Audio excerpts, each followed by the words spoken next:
स्वागत है आप सभी के बड़ी खबरों में। लखनऊ से बड़ी खबर इस वक्त बीजेपी सोशल मीडिया टीम की बैठक चल रही है। सीएम योगी, दोनों डिप्टी सीएम मौजूद हैं। प्रदेश अध्यक्ष स्वतंत्र देव सिंह भी मौजूद हैं। 2022 चुनाव को लेकर यह अहम बैठक है। सोशल मीडिया टीम की ये बैठक कितनी अहम है? सोशल मीडिया इस आज के दिन राजनीति के लिए इसको सबसे पहले साबित भी किया बीजेपी ने, और सबसे पहले सबसे बड़ी मुहिम भी छेड़ी सोशल मीडिया के जरिए। और अब आने वाले चुनाव से पहले एक सबसे बड़ी बैठक भी सोशल मीडिया को लेकर के। सोशल मीडिया की टीम की बैठक है। इसमें दिल्ली से भी पहुंचे हुए लोग और दोनों सीएम, दोनों डिप्टी सीएम और प्रदेश अध्यक्ष मौजूद हैं। अमित मालवीय जो कि बीजेपी आईटी सेल के हेड हैं, दिल्ली बैठते हैं, राष्ट्रीय आईटी सेल के हेड है, तो वो भी यहां आज पहुंचे हुए हैं।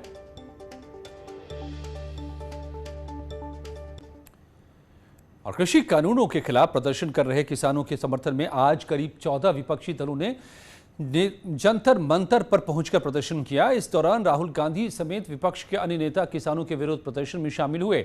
विपक्षी नेताओं ने किसान आंदोलन को अपना समर्थन दिया और किसान संसद में हिस्सा लिया।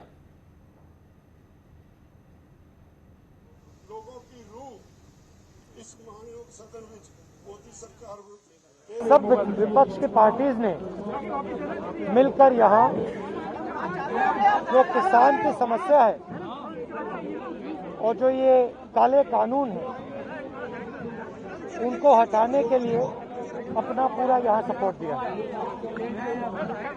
पार्लियामेंट में आप जानते हैं क्या हो रहा है। पार्लियामेंट में हम पेगासस की बात करना चाहते हैं, वहाँ पे वो पेगासस की बात नहीं होने दे रहे हैं। नरेंद्र मोदी जी हर हिंदुस्तानी के फोन के अंदर घुस गए हैं और यहाँ पे हम किसानों को, हिंदुस्तान के सब किसानों को अपना पूरा का पूरा समर्थन देने आए। बहुत बहुत धन्यवाद। तीनों कृषि कानून रद्द करने की मांग आप लोग कर रहे हैं, क्या आप इस मांग कर रहे हैं? संसद में सिर्फ चर्चा से काम चलेगा? नहीं, चर्चा से कोई काम नहीं चलेगा। ये काले कानून है, इनको रद्द करना है। जंतर मंतर पर विपक्ष के नेताओं के किसानों के प्रदर्शन में शामिल होने पर केंद्रीय मंत्री प्रहलाद पटेल ने कहा कि ये लोग संसद में हंगामा करते हैं, किसी को बोलने नहीं देते और वहां जाकर ड्रामा करते हैं। जनता सब समझती है। इन पार्ट टाइमर्स को पूरा वापस भेज देगी जनता। पार्ट टाइम पॉलिटिक्स करने वाले लोग हैं। संसद में जहां बोलना चाहिए, जहां पर उनके पास मुद्दे नहीं है, वहां पर वो चलने नहीं दे रहे हैं। और सड़क पर तमाशा करने से देश की जनता जानती है। और मुझे लगता है कि पॉलिटिक्स से इनको पार्ट टाइम के लिए। और बीजेपी आईटी सेल की बैठक में बोल रहे हैं सीएम योगी।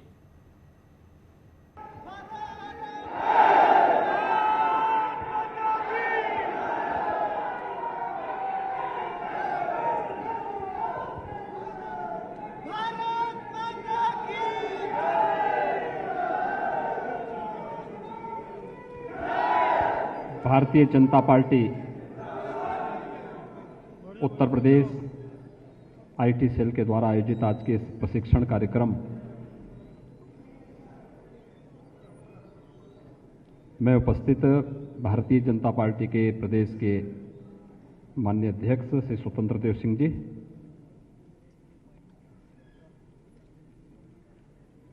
उत्तर प्रदेश सरकार में मेरे वरिष्ठ सहयोगी उप मुख्यमंत्री द्वय श्री केशव प्रसाद मौर्य जी, डॉक्टर दिनेश शर्मा जी, भारतीय जनता पार्टी के आईटी एवं सोशल मीडिया के राष्ट्रीय प्रभारी सम्मान्य श्री अमित मालवीय जी,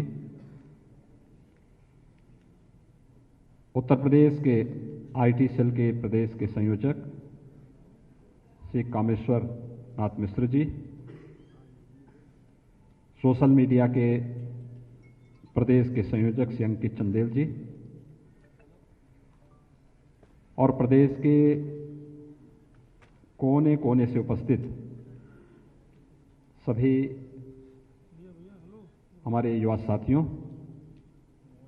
मैं आपका और अमित मालवीय जी का और इस पूरी टीम का हृदय से स्वागत करता हूं, अभिनंदन करता हूं।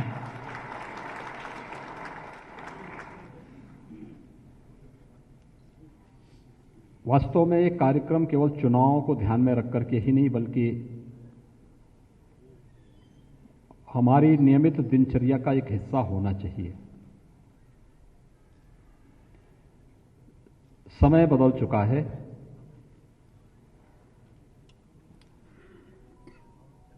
हम जिस व्यवस्था में रह रहे हैं वह लोकतांत्रिक व्यवस्था है। लोकतांत्रिक व्यवस्था में लोकतंत्र के हर एक स्तंभ का अपना योगदान है।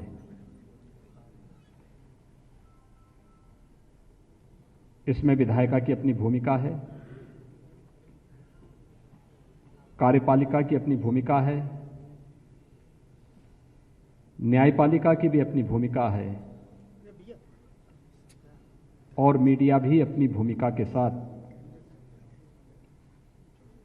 इस पूरी व्यवस्था पर पैनी निगाह रखे रहता है।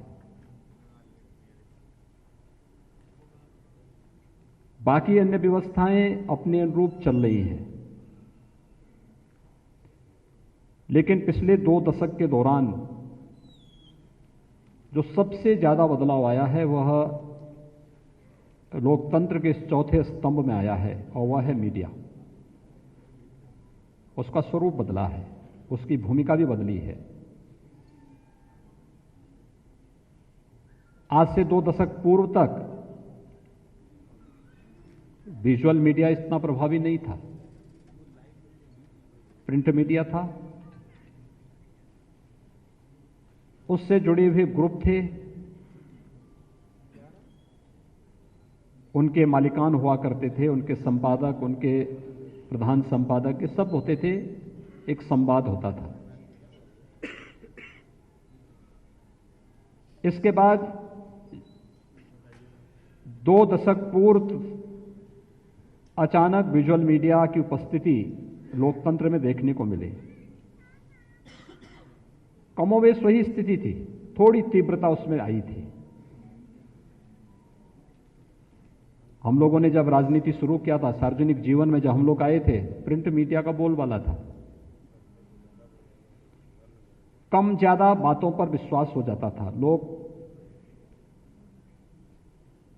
सही तथ्य से जानकारी लेते थे। यानी ये माना जा सकता था कि प्रिंट मीडिया का भी कोई माई बाप था, विजुअल मीडिया का भी कोई माई बाप था। लेकिन इसके बाद जिस एक मीडिया ने अपनी धमक बनाई है वो अपनी बिना किसी माई बाप का है, उस पर किसी का नियंत्रण नहीं है। अगर आप अलर्ट नहीं है, अगर आपकी पहले से तैयारी नहीं है, तो आप मीडिया ट्रायल का विषय बन जाएंगे और यही होता है। सोशल मीडिया की भूमिका से हम कतई अपने आप को अलग नहीं कर सकते। सोशल मीडिया आज की युवा पीढ़ी को और पूरी व्यवस्था को कैसे प्रभावित कर रहा है, उसको भी कोई नजरअंदाज नहीं कर सकता। आज कोई एक मुद्दा है, सोशल मीडिया में उठता है और सोशल मीडिया जैसे उसको कुछ देर तक आगे बढ़ाता है, दूसरे तीसरे दिन वह विजुअल और प्रिंट मीडिया का मुद्दा बन जाता है, मीडिया ट्रायल का विषय बन जाता है। फिर उसी में पैनल डिस्कशन होने लगते हैं, उसी में बड़े बड़े राइटअप आने लगते हैं, उसी में सारी चीजें आगे बढ़ने लगती हैं। और इसलिए इस बेलगाम घोड़े को नियंत्रित करने के लिए हमारे पास उस प्रकार का प्रशिक्षण और उस प्रकार की तैयारी बहुत आवश्यक है, और वह हम जैसे कार्यकर्ताओं के लिए तो अत्यंत आवश्यक भी है। मैं पिछले 3-4 वर्षों से देख रहा हूं और 2014 के बाद से आदरणीय मोदी जी जब से देश के प्रधानमंत्री बने हैं, हम लोग देखते हैं अनावश्यक मुद्दों को मुद्दा बनाया जाता है, और ये मुद्दों की तिथि और उनका कौन सा ऐसा अवसर होता है जब भारत सरकार अपनी किसी एक बड़ी उपलब्धि या किसी बड़ी घोषणा के साथ सामने आ रही हो, देश जब किसी एक बड़ी घटना का गवाह बनने वाला हो, तब देश के अंदर वातावरण उस रूप में खराब करने का प्रयास होता है और उसका माध्यम बनता है सोशल मीडिया।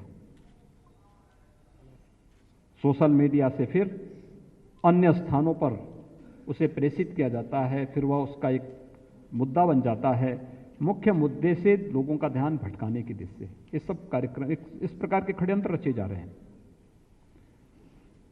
उत्तर प्रदेश के अंदर भी विगत 4-4.5 वर्षों से हम लोग यही देख रहे हैं। अभी हाल ही में आपने देखा होगा, देश की संसद का सत्र प्रारंभ होने वाला था। संसद सत्र प्रारंभ होने के ठीक एक दिन पहले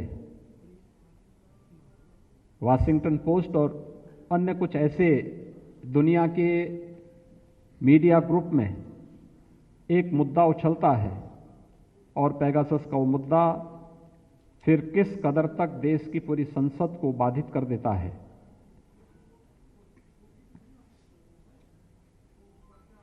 जो लोग इस मुद्दे को उठा रहे हैं उनके पास कोई तथ्य और प्रमाण नहीं,